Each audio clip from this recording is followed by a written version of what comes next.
gonna get started. We are Zoom recording this, so that if you have any questions, we'll post it up on our website so that you can go back to it. Thank you very much. We are very excited to be offering the travel club. I'd like to think that we're gonna start this year and then continue it on every year, going to nice, wonderful places. And because we're such a great community care sports center, why not travel with your friends? I asked Keith Mills to come in, and he's with Premier World Discovery. He's traveled all over the world, and I can't even tell you how many trips he's been on, but I lost track. yeah. I'm spoiled. Yes, he is. Where do I go when I retire?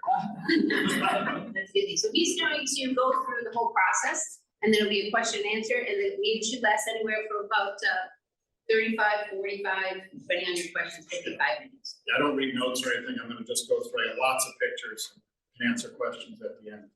Right? And then I'll hit the lights. I'll fall asleep. See that? Everybody knows where this is, Santorini, the most photographed spots in the world. Yeah, my name's Keith Mills. I'm actually a member here at Wheaton. I'm a part-time instructor for tennis when somebody's sick or out, then I gotta come in and teach tennis. So Dawn and I were just talking one day about travel. She's a traveler, I'm a traveler. I said, why not offer here at the Sports Center? A lot of places to see in the world. Since the pandemic, travel is booming. We are swamped.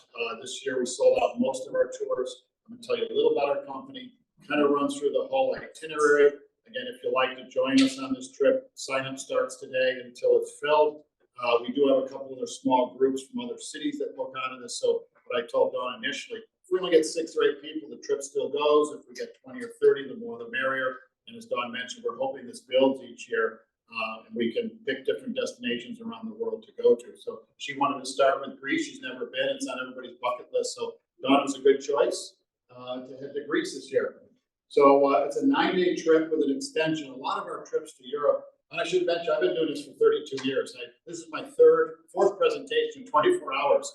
I was in Alaska, Maine this morning. We're not in Maine, but I'm presenting those tours. Last night I was presenting Croatia also, so and Spain and Portugal. So been all over the world here in a couple of days. So I got to remember what country I'm talking about. So we're going to go to Athens and the Greek islands. It's a 9-day, 7-night trip. A lot of the trips to Europe nowadays that we do are a little shorter. This one has an extension on the end, and I'll talk about that a little bit. But some people just want to get away for, like 9, 10 days. It's been very popular to do that. This is not a cruise. We are going to go by ferry out to the islands, but we changed it from a cruise to a tour. We're actually selling more of this as more of a land tour, that we are spending time on Mykonos, spending time on Santorini, as opposed to the ship comes in, you're there for a few hours and you leave again. A few things about our company. We're based in Redondo Beach, California. I live here in Lombard, been with the company 22 years. The pandemic took a big hit out of the travel industry, as most of you know. We had 50 employees in 2019. We were down to 10 people in 2020. We went from 30 million to about 3 million within a few months. So we survived, and we've come back. We're again hiring people back, which is not easy nowadays, but we've got most of the people that left us were hired back, as well as we've got a lot of new people as well. We're members of an organization called USTOA. The reason I mention that, you've never heard of our company. Dawn just knows me, it's trusted me, but we're bonded for $1 million. So USTOA has got 54 US tour operators that are joining this organization. We put up $1 million bond. It's kind of like FDIC in banking, if that means anything anymore. But we're bonded, so in case something were to happen to us, you're covered, and Dawn is covered here at the Sports Center. We include round trip airfare. We'll talk a little about the air in a sec. We provide low motor coach transportation. We will provide a transfer from here at the Wheaton Sports Center to O'Hare Airport. I meet all the groups at O'Hare. I help check you in. Your tour guide will meet you in Greece. The tour guide does not fly with you. Dawn, you're there? I assume they can leave their cars here when we go to the airport. Is that correct? We'll figure that out. We'll figure that out later. Yeah, but the transportation is included from here to the airport. Breakfast included on all of our tours every morning. You usually get a big full breakfast. We usually have a few dinners as well on this trip. You'll have a full-time tour director with you, as well as a couple of step-on guides in a couple of cities. So the tour director will meet you in Athens. They'll wait for you outside the customs. Again, there could be people from other parts of the country that are joining us, or if you have friends or relatives that want to join this trip, you don't have to fly from Chicago. You can fly from different cities, which people often ask about. Hotels, and you'll see pictures of the hotels we stay at. 4-star hotels, first-class hotels. We're not the cheapest Greece tour out there. We sell a very high-quality program, and it's all inclusive. There are not lots of options. You know, everything that you're going to do every day, you'll see today is included. So lots of sightseeing. Airline schedule, yeah, we won't have that. We're going in April. We'll probably have that probably after Thanksgiving, Dawn. I will send Dawn the schedule. We'll look at it. There are very few direct flights to Athens. The groups that I had go last year, we connected through Frankfurt on Lufthansa, and then a short flight going down to Athens. So there would be a connection. It's kind of nice. You get to Germany early in the morning. You got an hour or two to, you know, stretch your legs, have some food, jump back on the plane, and it's about an hour and a half ride from Frankfurt or Munich going down to Athens. Again, we'll have the schedule for you. If somebody wants to do that, they can do their own air. We could take the air price off this. Air is fairly expensive. Everybody's been flying lately. You know, air's running to Europe over $1,000 now. So air schedules though are based on what we can get from the airline. So there it is. How far is? How many have been to Europe before? Most of you been to Europe? Few. Okay, most of you have been. So you know the flight going overseas, they leave in the evening, usually early evening. We arrive into Europe in the next morning. Going from here to Frankfurt, it's about an 8.5-hour flight, and then about another hour-and-a-half flight down to Athens. So all in all, about a 10-hour flying time, and again, maybe a little time on the land. We take really good care of your suitcases. My suitcase is right there. That's that one. I threw this picture in because people have not been on a tour before. There are conveniences, and there's also a schedule you follow. One of the conveniences, we take care of your suitcases pretty much everywhere you go, except I'll show you when we get on the ferry, you're going to go roll it out. I took this picture in the Sacramento airport. They call it the Statue of Lost Luggage. You can see people picking up their suitcases there. I'm guessing these were sitting in some room somewhere, and they're like, what do we do with these? They put them out there in the middle of the baggage. But we do take care of your suitcases throughout the trip. Why visit Greece? This is why Greece is a popular destination. There are lots of great reasons. It ticks off all the boxes. So you've got the history, right? Your history goes back into 400, 500, 800 BC. This is some of those buildings. The scenery is spectacular. You know, the blue Aegean Sea and the waters that we're going to see throughout the islands. How many Greek restaurants are there in the Chicago area? A lot, right? Greek food is famous, right? So we're going to have some, and I know Don's got some samples back there, but we're going to have some great Greek food while you're on the trip. And then you're going to learn a little about Greek culture, and a very different culture than other parts of Europe. So a great trip. Lusaka, anybody in Lusaka before? Everybody go to the Greek Islands restaurant. There's one in downtown. There's actually one in Lombard where I live. So you'll get a chance to try different dishes. We include the dinners that are included. You'll have 4 or 5 choices of entrees. And again, this is a tour because of all the restaurants and things. There are evenings that are free. You don't have to go eat with the group every day. And that's kind of been the trend in travel now, where we let people go wander around in the afternoon and evening on their own. So this trip's got sightseeing, but also kind of a nice pace when you've got some free time. Maybe a little ouzo. Anybody tried ouzo before? It's strong, all right? Just to warn you, all right? 45% alcohol. Not my favorite. It's like fire water to me, but it is the drink, the national drink of Greece. And often our tour guide will buy a bottle, and they'll get little cups, and you can take a little sip of some ouzo if you've not had it before. But don't drink too much. Dawn will be carrying you back to the bus, I think, if you drink too much. I threw this in there. So don't drink too much. Anyway, this is our itinerary. We're flying in and out of Athens. We're going down these cyclings, the islands down here. It's about 120 miles. About 100 to Mykonos, about 120 miles down to Santorini. It's about a 4-hour ferry ride. Then we're going to be spending our other nights in Athens, and then I'll talk a little about going up to Kalambaka. You'll see the pictures are pretty spectacular. So 10 meals are included, breakfast every day. Got 3 dinners included as well. And again, it's not all Greek dishes. There will be some opportunity for American-style dishes. And if you are vegetarian, you just let the tour guide know that you want a vegetarian meal. Hotels are great. So these are all 4-star hotels, very modern hotels in Greece. And the architecture of several ones on the island really depict what the architecture of the Greek islands is like. So why go in October, all right? Why not we go in the summer when you go on vacation? This is the weather in the summer in Greece, right? It's in the 90s. If you ever watch the news, it's too hot. Not everything's even air conditioned there. Plus, you have all the Northern Europeans coming down to Greece for their summer vacation. I know I marked October on there. My group last week was going October. But look at April again, 68 degrees. I went in April, it was in the 70s. Every day I was there. It drops off because you're near the ocean into the 50s. So it is a good time of year to go, spring and fall. We don't do any tours to Greece in the summer. This is when typically we do our American groups going over to Europe. Question always comes up, can I use US dollars overseas? No, we're on the euro over there. The good news for Americans is the US dollar is very strong against the euro right now, currency-wise. I think it's 1 to 110 maybe. Used to be 170 to get a dollar, for $1.70 to get 1 euro. Now it's 110 to get a euro. So your money's going to go a little farther. Why? With all the inflation that's happening, I don't know the finances of it, but it's a good time to go overseas. The American dollar is very strong against foreign currencies. So Mount Lycabettus on the left there, you see the Acropolis on the right. Greece is a very mountainous country, all right? And Athens itself is an old city. So people, if somebody's been to Europe, it's not a Rome or a Paris or a London, right? You're going to go and you're like, geez, this isn't what I expected. This is the skyline of Athens. There's no big skyscrapers and things like that. The highest point is this mountain on the left is 900 feet. And then you can see, if everybody can see, that's the Acropolis. We're going to climb up there later in the day tomorrow.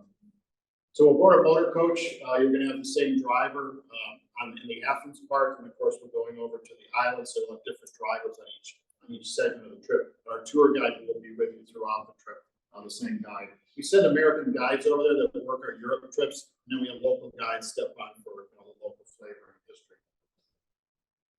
So this is a view again, another great view of the city. There's a ship out there coming into the port. Go up there later. So this is one of our main hotels, the Devani Palace Acropolis. It sits right next to the Acropolis. All right, so you can look out your window. You'll see this is the lobby. We've used this hotel for. The Devani is a chain of hotels in Europe, kind of a 4-star Hilton type property. So there's a swimming pool. This should be warm enough possibly to go swimming, and there's a hot tub here as well. So clothing-wise, very casual. It's a casual trip. Typical of the rooms, again, European rooms typically aren't as large as you find here in the United States, but Greek rooms are very modern for the most part. Hair dryers, washcloths are in the rooms, typically in Greece as well. So this is the view from the breakfast area of the hotel, right? You've got the Acropolis, you've got the Parthenon up there, beautiful location, and again, you can go walk around from the hotel very safely.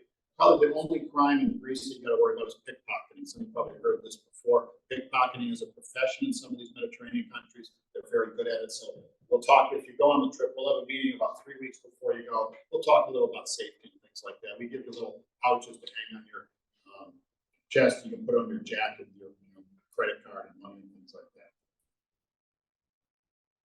So it's the hotel at night. So we have another hotel also next to the Acropolis we use as a backup hotel. Again, typical of the rooms, they're not super large. You have a TV in the room. Usually get some English stations there as well. So we'll have a welcome dinner that first night. I know you're tired, you've been traveling all day. By the time we get to the hotel, typically it's about 1 or 2 o'clock. We usually try to get an early check-in. If not, you can walk around a little bit.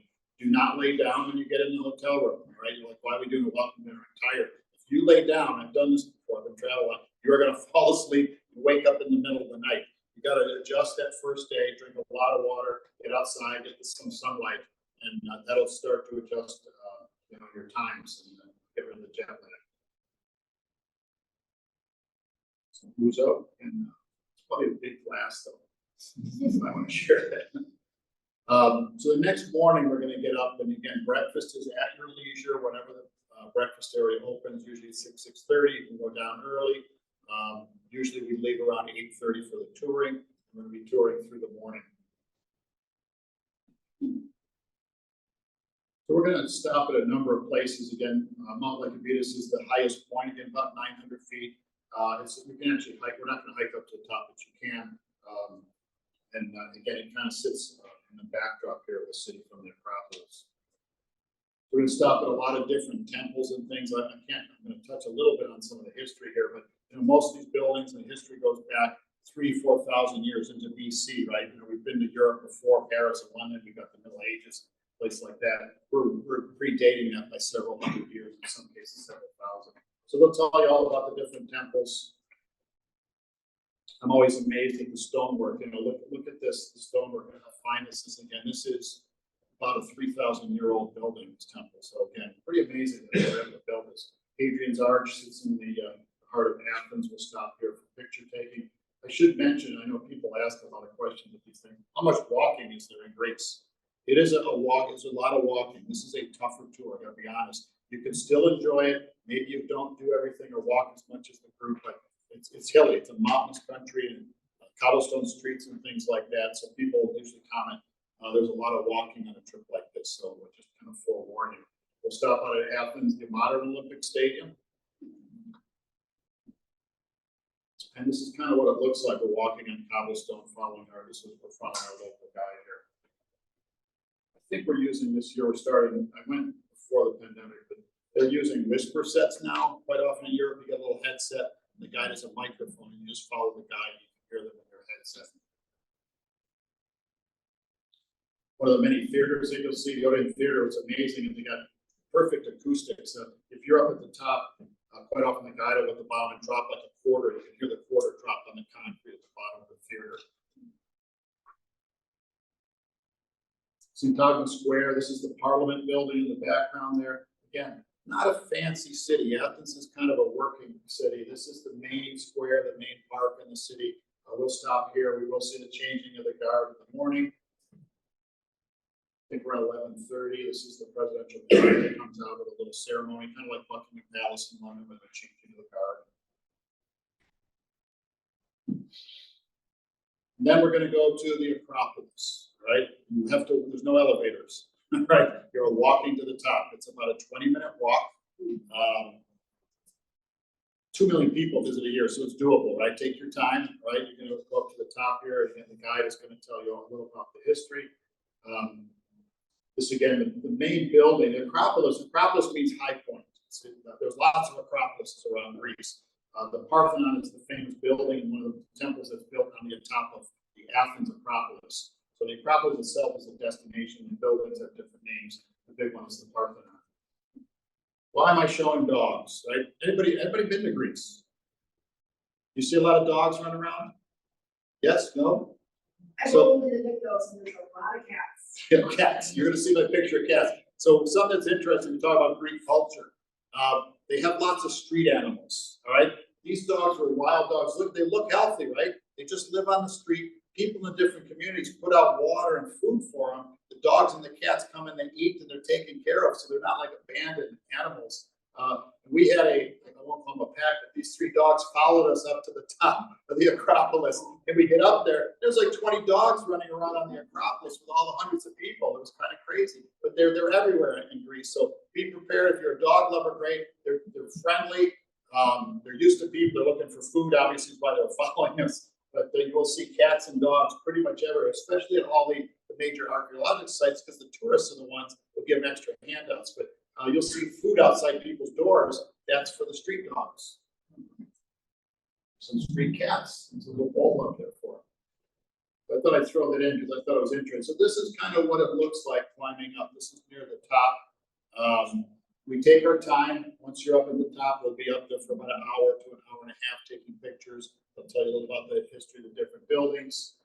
And again, this is the Parthenon, probably one of the most famous structures in the world. It was built. They began building this in the 4th century BC. Right, so it's one of several temples at the top. It was a very large one. It's got some unique features. It has no straight lines in the actual building, but it looks very straight. Everything has little curves and things to it. Again, for it to hold all these years. These are again a couple of dogs. This was up on the top again. Pretty healthy looking dogs, right? Again, not what you think of. So again, some shots that you will see scaffolding around parts of the Parthenon to keep it up, right? So there's scaffolding. They are doing little repairs every year, and I believe that scaffolding is somewhat permanent, but it moves around in different areas.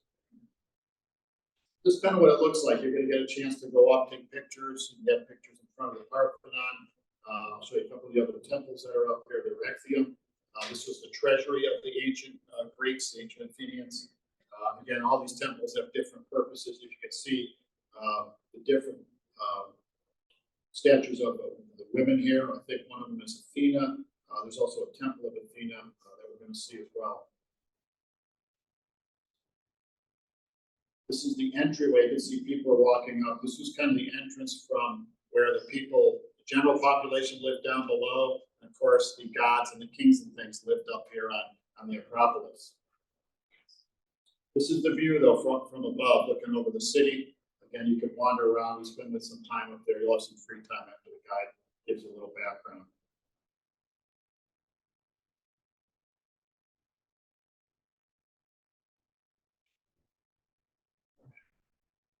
Wife didn't get to go, so she's plugging me to go back to Greece. So it's on our list. There's my computers in the background. This is what the city looks like. It's an old city. I'm going to go see part of the old city in a minute.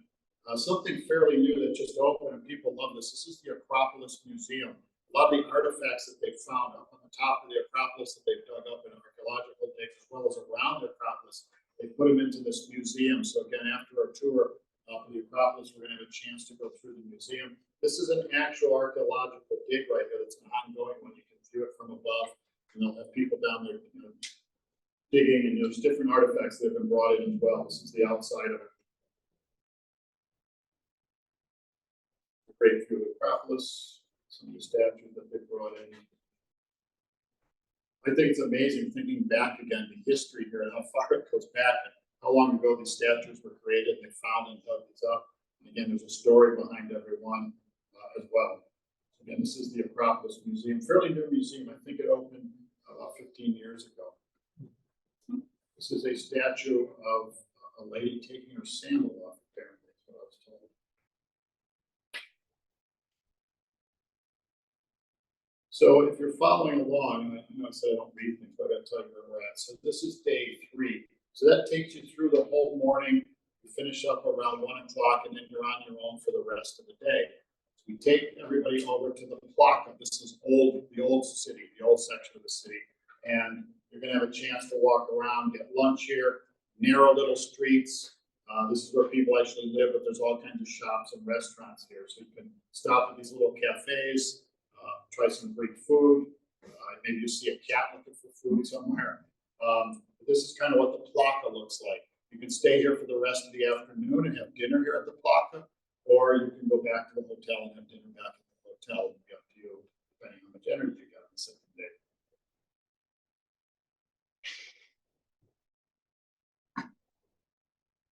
So again, this is the Plaza. So that's we've only been gone a day, so hopefully you've like what you see so far. And there's the evening. A lot of people generally stay for dinner. So on the morning of day 4, they've changed the order. We're going to go to Mykonos first on my slides. So we're going to go over to Mykonos, and we're going to take a ferry. This will be the only time you'll have to handle your suitcase, just kind of FYI. They do not have luggage handlers anymore. They can't hire people to load the suitcases onto the ferry. So we're telling people you got to roll your own suitcase on. It's about a 4-hour ferry ride. There's snack bar and cafeteria on board as well. And then we're going to come into Mykonos on this case, and then I think we've switched the islands around from my slides when I went before. Anyway, this is the island of Mykonos. It's one of the most visited islands in all of the world. This again is the Cyclades. It's the island group in the southern Aegean. We're going to stay here for 2 days. You get to wander around. I'll show you some pictures here again. I got October highlighted here. April, temperatures going to be in the 60s typically here. Again, pretty nice weather. It gets very, very crowded here in the summer. So going in April, I think you get kind of the best of both worlds. Should have nice weather, but not too crowded. So Mykonos town, they call this Mykonos town. It's a small little town. It's considered one of the party capitals of Europe, right? There's all kinds of nightclubs that go all night here. You don't have to go to any of them, but you will see people coming in from all over the world to go to some of these nightclubs in little town Mykonos. You can walk around. This is the waterfront area here. There's all kinds of little shops here. You can see again all the whitewashed homes. And then these are the windmills of Mykonos that you'll have a chance to go up. And there's little shops actually inside of those as well. Again, this is Mykonos town. There'll be a tour. The tour guide will take you on a little tour, walking tour, walk around town. Again, this is what Mykonos looks like, kind of what you might envision a Greek town looks like in the Greek Isles. And again, I think it's nice if you do a cruise, you're here for about 4 hours. We're here for 2 days. You get to experience Mykonos. Beautiful Aegean Sea here, see some of the windmills. They're all over the island, but these are kind of tourist ones down in Mykonos town, they call it. Church of Our Lady, can't pronounce the rest of it, but the little church, the whitewashed church there. And you can see the little shops and things up here. These were actually working windmills back in the day to grind wheat. Some great seafood on Mykonos. If you like seafood, this is a great tour. There's some guide will suggest restaurants that you can go to. This is a very popular seafood restaurant right on the waterfront. The Porto Mykonos Hotel, Mykonos Hotel in Mykonos is where we're staying. Again, you may have a chance. It's a big hot tub at the top there. The water typically is fairly warm. We have people going in the water on the trip I was at, because they're ankle as well. This is a view from the hotel looking out over the bay. This is a great shot of Mykonos from up on the other side up on the hill. So that's that little harbor, the blue water, the windmills in the background, very, it's a very picturesque.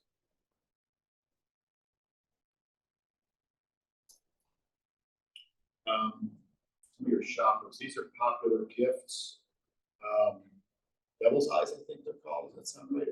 Like that, so people bring back the ward off evils. There's all kinds of things you can buy. Lots of great gifts to bring back. Greek wine is very popular. A lot of people like Greek wine. This is that restaurant I was telling you about. So if you go to a great seafood restaurant, it's right on the water. You could go lunch on the second day if you like. This is the view from the restaurant. Baklava. Another popular dish. Everybody have baklava? Never know what Greek food is. I go to Greek restaurants. I don't know what it is. My wife says, try this, and I try different stuff. Cheese is very popular on Mykonos. The condiments and the cheese. More ouzo. I keep showing ouzo. It's not good. I didn't realize they had all these pictures of ouzo. I did try ouzo when I was there, but it wasn't something I would drink too often. Dishes, they call this area Little Venice because the homes are built like right on the water. So you'll have plenty of free time. Somebody mentioned recently, said, hey, is that a Mexican restaurant on the right side there? It is a Tex-Mex restaurant in Greece. Don't go there. Don't go to the one with the golden arches either. There is one. So again, this is our couple days in Mykonos. So again, you'll have some time to wander around. There's a lot of nightlife here, so it's again very, very popular area for people to visit from all over the world. So our next day for Mykonos, again on your itinerary, find this on the itinerary. We are on day 7, but I'm going to jump back over to Santorini in a second. Delos, I think there's a population of 20 right now. This is one of the most important islands in mythology. This was a big center for Greek culture at the time. It's basically uninhabited. We're going to take a short ferry ride. It's a ferry there. I'm going to say it was about 20-30 minutes to go over from Mykonos over to Delos. And you're going to see some of the ruins of Delos and some of the ancient mythology, history all tied into these buildings and things. I'm not going to tie too much into it, but 900 BC to 100 AD, again, give you a little idea of the time frame here. Again, we're going to do some walking here. Again, this is a little bit of walking. And again, it was originally a pilgrimage site. It's the Temple of Apollo. Again, these are all ruins. This was a home. This was, again, a rich Greek aristocrat. This is his home. This is the center of the town here. There's some lions. There's a few that are left, some missing. So again, very interesting. Again, I'm not going to go deep into the history, but if you go on a tour, you're going to get a major history lesson. Another Greek theater. He's in all the cities. This is somebody's home again, the ruins of a home. So again, that's Delos. Again, another little museum of artifacts that were covered here in Delos. You have a chance to go in. This is a model of what the city used to look like in some of the buildings.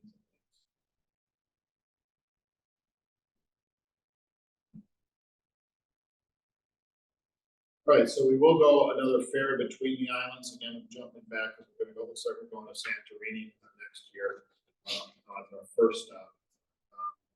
Yeah, between the two islands, it's about an hour ferry ride, and again, about a 4-hour ride back. From Mykonos or Santorini. So this is the island of Santorini, which I showed you the picture at the beginning. This is the main town up here, right? So this is a path. You can actually walk up that. It's actually funicular that will lift you up, and they actually have mules that will take you up. There's a road now down here, and our bus will pick you up, and you don't have to walk up. Santorini, if you know a little about the history, around 1500 BC was one of the largest volcanic explosions ever, and it was an island, and the island sunk into the water. And this is actually the rim of the volcanic caldera that's left. So you're actually up on the rim, and there's other little islands around the edge that are left over. Some are in the water, but very, very large. And again, theory has, again, people say this is where Atlantis was at one time. Atlantis sunk into the water. You know about the story there. So we're going to spend 2 nights in Mykonos. Greco Hotel, again, very whitewashed type hotel here, again, typical of the Greek Isles. Good. This is that photograph scene that I showed before. You'll see this on every travel brochure that goes to Greece, right? The same shot of the blue Greek Orthodox church there. You've got the ocean in the background, as I mentioned. This island, Santorini, is kind of curved. And then this is the other, it's not part of the island, it's another island over there. It's part of that volcanic caldera. So it's a sunken volcano. You're on the rim of the volcano. Still a lot of cruise ships come into Santorini. So in April, a lot of cruise ships will be coming in. So a very popular stop for people. Again, they stop for the day. You'll be here for a couple of days. So we'll do a tour of the island and a little bit of walking. Fira, that's that town that was up on the side of the cliff, Caldera. Population in these islands is only a few thousand people. I think there's only 4,000 or 5,000 that live on Santorini. Very popular, obviously, tourist destination. Most people earn their living off of tourism that live here. We're doing a wine tasting, Greek wine tasting here. They got some great Greek wines. If you like wine, this is somewhere a little different. You've probably heard of French or Italian wines. Greeks have some great wines. So we'll have some wine tasting. Beautiful view like this.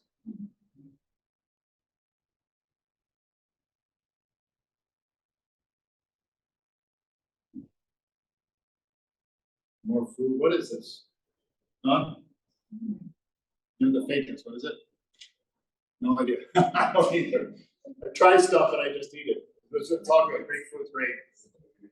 So you'll have to experiment a little bit. You're probably going to try something you've never heard of before, but again, the food in Greece is great. And it's why there's so many Greek restaurants in our country. They're known for their great food. What? Who's will get out there? So this is family style dining. They have different types of meals and things. So when you go out on your own, you can experiment a little bit. And we've got some of the dinners included as well. This is a group that the lady on the right there is a group leader I work with, Dawn in Iowa. She just went on this trip. So some of these are her pictures as well. She just came back in May. Her name was Lori, and she took a group over. They stopped and she said this is a lunch stop. Oya is a little town on Santorini, so we're going to go over visit Oya and do a walking tour, some more windmills. Look at the, people ask, well, is there walking? You got to go, if you're going to walk around, it's stairs, everything's on hills. So again, not to scare anybody, but it is I think we rate it as we rate trips 1 to 4. It's got to be a 4. Yeah, it's rated as a 4. Typical level. Similar if you've been to, how many have been to Italy? So we've been to Italy, a fair amount of walking. It's like Italy, right? You're doing some walking in these towns. Oh yeah. So there'll be an entire day of leisure in Santorini. There's a museum that they're known for some great, there's some beaches here as well. Mykonos has some great beaches. You can go shopping. So an entire day at leisure.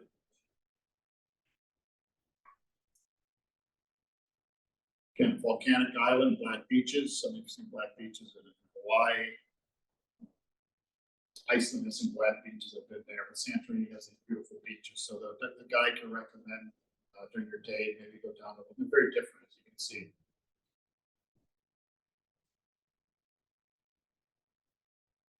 So back on our ferry again. And we are already going back to Athens. We spent our last night in Athens because that's how we're going to fly home. You have an afternoon free, again, to kind of wander around, some last minute purchases. And then we're going to have a farewell dinner, a Greek farewell dinner at a local restaurant. This will be on the evening of day 8.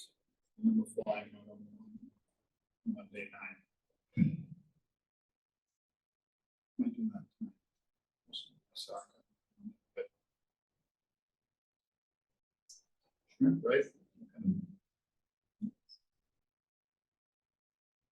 So it was a great, the farewell dinner was a lot of food. It was great. They did it family style. Choice of a lot of different things.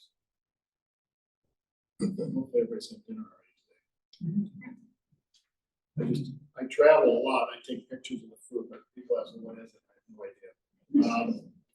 I got American Airlines as a possibility. As I said, we've found United quite a bit going over to Greece the last couple of years. So again, we would have a schedule. If you have frequent flyer miles with one of the airlines, you can get those frequent flyer miles as well, depending on the carrier. So there's an optional 3-night extension. And we do this. We don't do lots of extensions, but again, some people just want 9 days. They want to get home after about a week. This is a very interesting trip. We're going to go up into the interior of Greece, very different than what you've seen before. Greece is a very mountainous country. A lot of the areas uninhabited. We're going to be driving through the heart of Greece. You can see our coaches going through this tunnel here. And this is at Thermopylae. Anybody know what happened at Thermopylae? Everybody into history? So this is King Leonidas, right? You've seen the movie 300 Spartans? King Leonidas was the leader of the 300 Spartans. And this is where they amassed, there was only 300 Spartans, they amassed an army of Greeks, about 7,000 or 8,000. They did not want to take all the Spartan army down here, it just took the elite. It was interesting that they only selected soldiers that had heirs, they had sons that would carry on their legacy. So he led the whole army. They were going up against about 100,000 Persians, so about 8,000 Greeks, 100,000 Persians. But this Thermopylae was a pass. It was the only way to really get into the heart of Greece. So this is where the Greeks said, we're going to defend our country here. You saw the movie, you know that they held them off for days and days. And eventually King Leonidas sent most of the troops in retreat. And he stayed there with the 300 Spartans and fought them off for several days as the rest of the Greek army was able to retreat and regroup and hopefully protect their country for a while. But if you know the history, they had a traitor who told the Persians the back road to go around, and they were actually surrounded on both sides of the Spartans. So we stop here, they'll tell you, oh, this is the actual spot where it was. We stop here and they tell you all about the story. And again, this happened in 450, I think 450 around BC, again, a long time ago. So it's a statue of King Leonidas. So this is the road as we go up into the heart of Greece, again, very different. A big group go in October, as I mentioned. The people that went on the extension said it was one of the highlights. They enjoyed going, and it was very different from the rest of the tour. So we're going up to a town here called Kalimbaka. Kalimbaka is way up in the northern part of Greece, and it's noted for the monasteries. I'm going to show you these pictures. It's incredible. They used these monasteries in one of the James Bond movies back in the 1960s. So they think of it later. So that's one of the monasteries on the left. All right. So they have these meteor rock formations, and they built these monasteries back in the 14th, 15th, and 16th century. Imagine building something up on there. So this is where the monks lived. These were Greek Orthodox monks. They lived in these different monasteries. There originally were 24 monasteries. There's now 6 remaining. We're going to take you, you're going to go into a monastery. Now they have walking paths. Again, I'm afraid of heights, so I don't look back to the side, but you get to walk up in there. And then this is the town of Kalimbaka that we'll see from up on top of the monasteries. You do have to have your shoulders covered. You're not allowed shorts. They have little skirts that they would give you to wrap around for the ladies, but you do have to have yourself covered because we're going into active monasteries. These are actually monasteries. St. Stephen's is a nunnery now. I think it was converted in the 1960s. We're actually going to go into St. Stephen's monastery. So we're going to go to 2 monasteries while you're there. So I'm just going to show you pictures of the different ones. This is the largest one, the Great Meteora Monastery. This was built again in the 15th century. You can see the walkway that goes up. They used to pull again, it was very secluded. They used to pull the food up and things and pull people up with little carts, like with ropes and things like that. So since then, they've built walkways where they can get in. You see, you see that? So I'm gonna show you a picture. Originally back in prior to the building these monasteries, the monks would come up here in seclusion. This is again another one. You can see again, if you're looking here, there's the walkway coming in across there. It drops off about 1,000 feet down there. Afraid of heights, I'll look down. Pretty incredible. So again, there's 6 of them. This is where the monks originally lived in seclusion in the side of these cliffs. Back in the 6th, 7th, 8th century, before they built these elaborate monasteries, they lived in these little holes in the wall. They lived there in seclusion and silence, believe it or not, these little caves. Pretty incredible. So they're still there to this day. This is St. Stephen's. This is the one where you see entry for men wearing shorts and women wearing shorts. You've got to have everything covered, right? And they'll give you things. But the guide will remind you, get a temperature meter, probably going to be in the 60s while you're there, so you may have a jacket and long pants on anyway, but just a reminder. So while I was there, some of the nuns came out there watering the flowers. They don't speak to anybody. They just came out and walked and they go back. Most of them live in silence. You can see how high up it was, right? Is that pretty incredible? Has anybody been here? Everybody seen this before? You've been there, right? It's unbelievable, correct? Yeah. There's a great view of the town below, looking from one of the higher ones up, looking down. And this is St. Stephen's, the one that we just went into.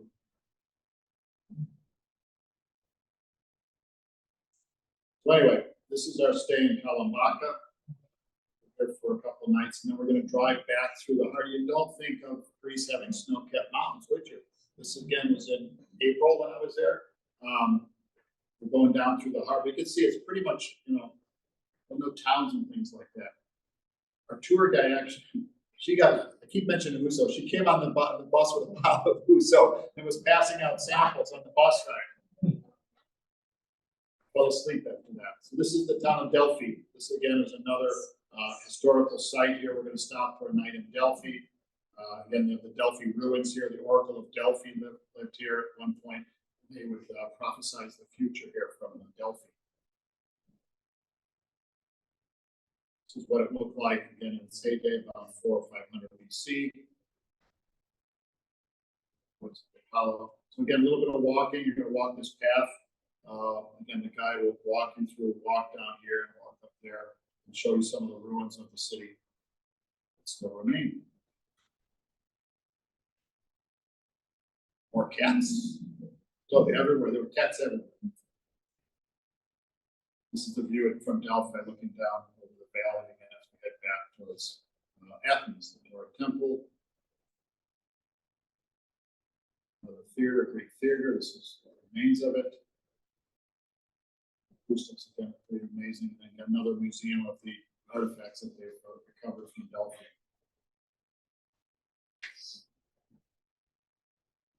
This is the downtown. The hotel that we stay at is right downtown Delphi. So you go walk around. There's a lot to see and do in the towns. If you want some last minute gifts, you can do that. We drive to Athens. We stop at Cape Union. You can see some of the beautiful Aegean, the Temple of Poseidon. That's it. So I'm going as fast as I can. It's 7:15. I said about 45 minutes. Couple quick things, and I'll answer questions.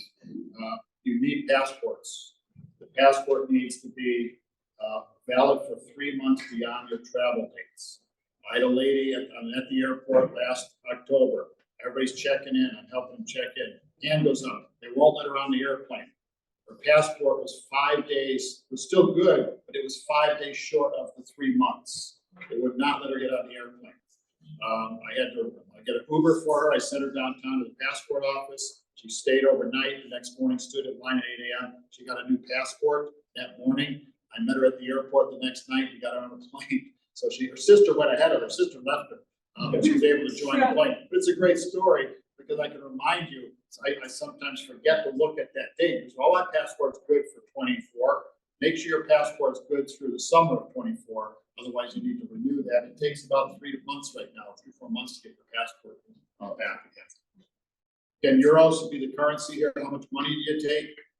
Credit cards are accepted everywhere. I wouldn't take lots of cash, but maybe about €100 walking around, money for coffee and things like that. But you can buy pretty much everything with your credit card right over there. And you get a little bit of exchange rate with your credit card.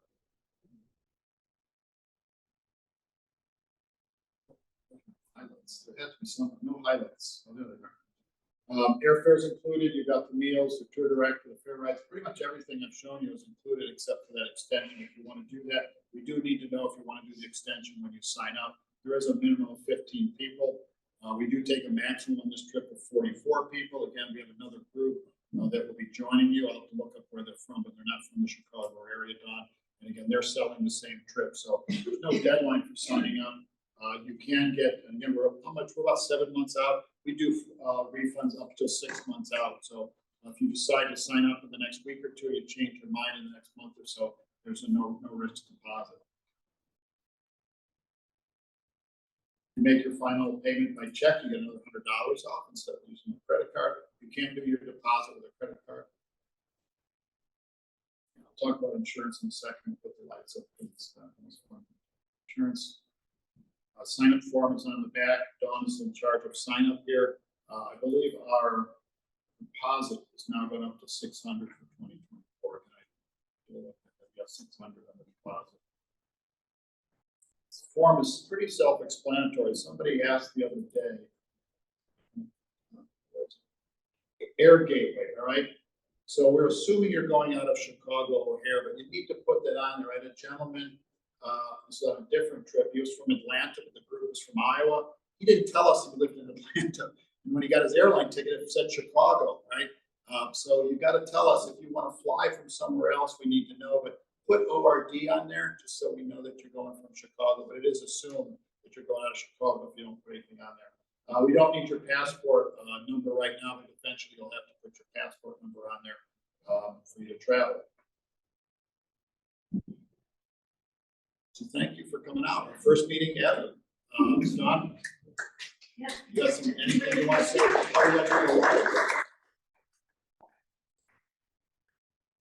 Wake up, everybody. Do they need a special adapter for that? Yeah, so a couple things. We will have a meeting before you go to talk about those type of things. So you will need a plug adapter to adapt if you're going to charge your cell phone while you're there. You can get those at Target, Walmart, any of those places. You don't need for your phones anymore the converter. The converter is what converts the current. Most of your phones adapt to the current change, but the plug, I believe in Greece, it's a 3-prong plug, and our plugs won't fit in there, so you'll need a converter. It costs like $15 for a little kit. It's good for the whole world. You got different countries have different plugs. So when you say day at leisure, can people book their own excursions? Yeah, there's stuff to do on your own too. Again, it's one of the reasons on a tour like this, you want to have a free day where you're not with the group all the time. You're not doing something every single minute. Yes, the tour guides know obviously a lot more about different things to do than I've been once, but they'll tell you things that you can do on your own. People usually have in mind, hey, I want to do this. And we could talk about that at the pre-trip meeting as well. That'll be in early April, probably. We'll do that about 3 weeks before we go. So timeline in terms of somebody's interested, they have to do what? They decide if they want to go. They need to fill this form out. They turn this in here at the Wheaton Sports Center to you. You will send that to our office. At about 90 days out, everybody's going to get an invoice, all right? And your payment is due, I believe on this, it's still 75 days prior to the trip. Let me make sure I'm telling you that right, because we have changed a little bit. Yes, 75 days prior, the final payment would be due. There are cancellation penalties listed on any tour or cruise that you do. If you want to avoid any risks, then you take out the insurance. Insurance has gone up a lot since the pandemic. It's $399. It covers you for prior to the trip if you were to cancel for medically related reasons. You and or your roommate can cancel. You get all your money back. If you want to cancel for any reason, we give you future travel credit to go on another trip. You get 75% of that back. So we came up with that before the pandemic. People were actually a couple. Their dog got real sick, right? They were supposed to go to Europe. It was a $5,000 trip. They didn't take the insurance. Well, they did take the insurance, but it was for medical reasons. So we added that in. People forgot about the niece's wedding and things like that. So we cover for any reason but it's usually people who still want to go, so they get future travel credit. There's a little bit of money in that. That make sense? If your questions come on insurance, I always get hit with lots of insurance questions. Let me know. To let Dawn know, she can get in touch with me. I'll call people up and talk about insurance and things like that. But you do have to take the insurance out if you want any deposit. Questions?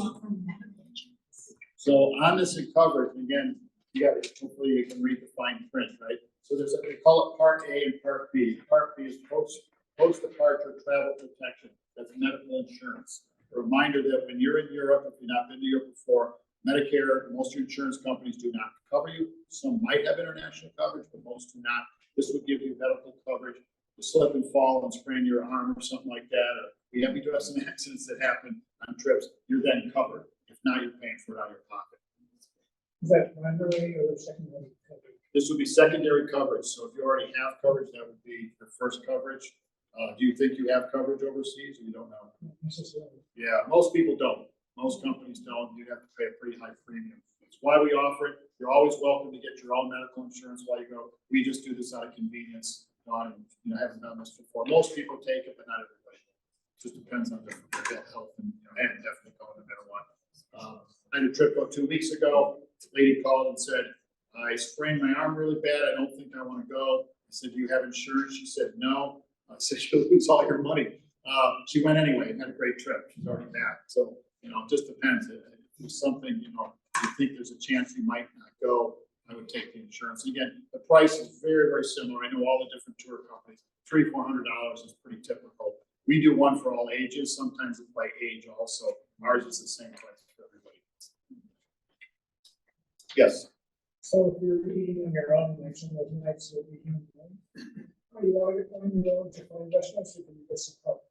The guide will help you a lot. The guides that we have in Greece have been there many times, and they're going to say, hey, like I said, I went on a trip and they say, go to this restaurant, and they'll give you ideas. They'll say, hey, what do you like? And they'll give you ideas. In all the places, you can walk around pretty easily. Mykonos and Santorini, there's restaurants within walking distance. You don't need taxis or anything like that. And there's tons of Greeks. There's food everywhere.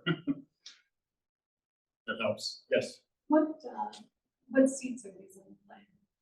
Economy seats. Yeah, if you want to upgrade, we don't do first class or business class because the prices are pretty extravagant. You can upgrade to extra legroom seats if you like. Once you get your ticket and your reservation number, you could upgrade to X, which I usually do, get extra legroom seats. Or you can pay now. When you sit more up front, they charge you. Even on domestic flights now, the middle seats are one price, and the person next to you is paying a different price. So you can upgrade to answer your question. Yes.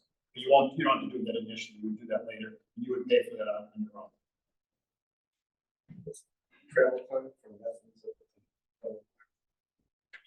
It's about a 3 to 4 hour drive, and we stop a couple places. So it would take about a half a day to get up to Kalamaka.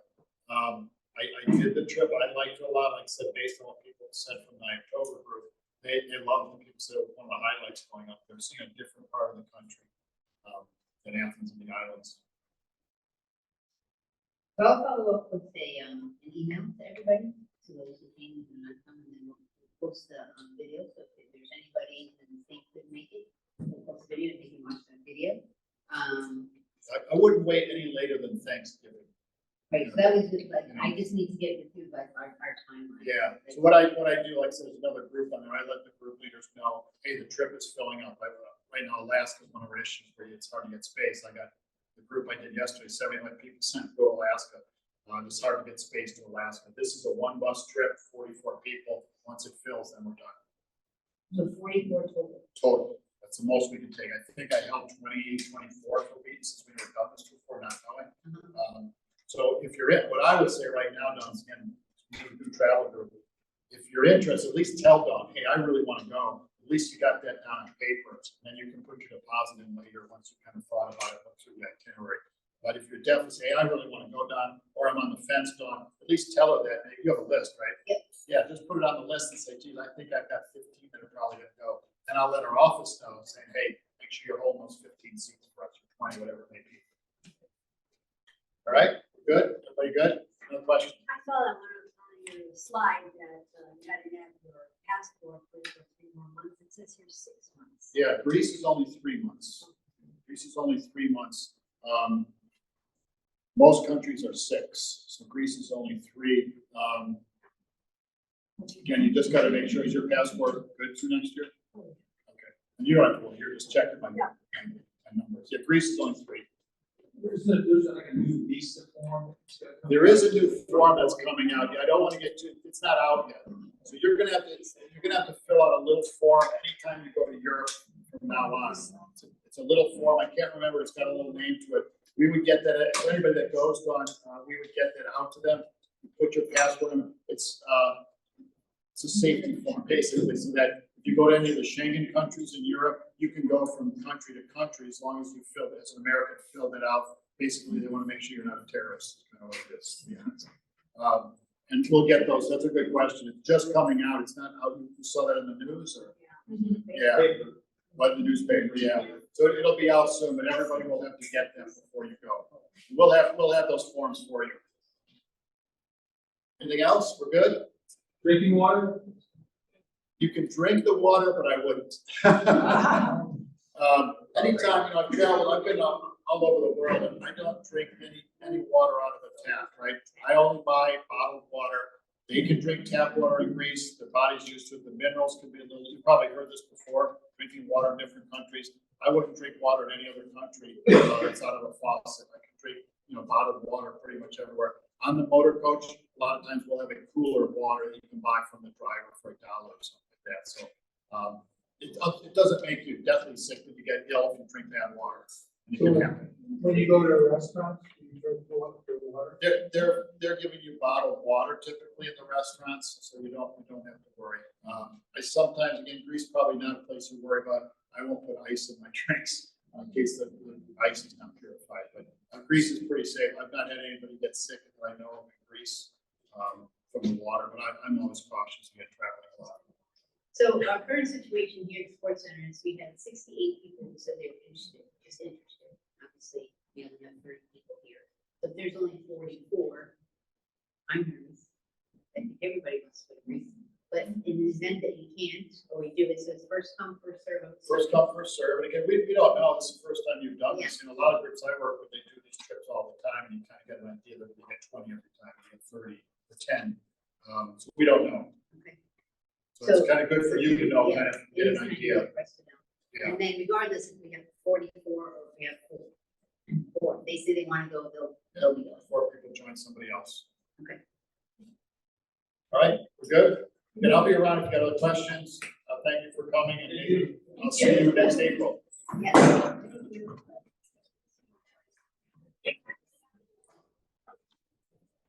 All that. Look at that, exactly 1 hour. You don't like to sit for an hour. Yeah.